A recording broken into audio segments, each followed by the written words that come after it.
ఓం శ్రీకృష్ణ పరబ్రహ్మణే నమః. కార్తీక మాసానికి వేడుకోలు చెబుతూ మార్గశిర మాసానికి స్వాగతం పలుకుతూ మనం మార్గశిర మాసం గురించి తెలుసుకుందామా. ఇప్పుడు శ్రీ మహావిష్ణువుకి ప్రీతికరమైన మాసం మార్గశిర మాసం.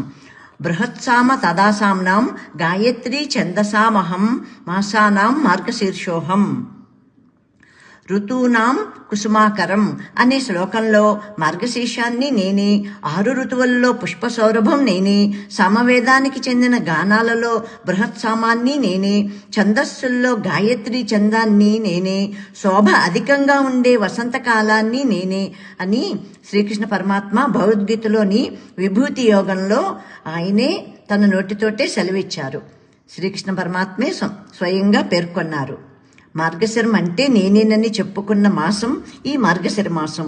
ఎంతో పవిత్రమైన ఈ మార్గశిర మాసంలో మనకి వీలైనంత, ఓపికైనంత, చేతనైనంత అన్నీ చదువుకుని, చెప్పుకుని, పూజలు చేసుకుని, దేవాలయ దర్శనాలు చేసుకుని మన జీవితాన్ని తరింప చేసుకుందామా.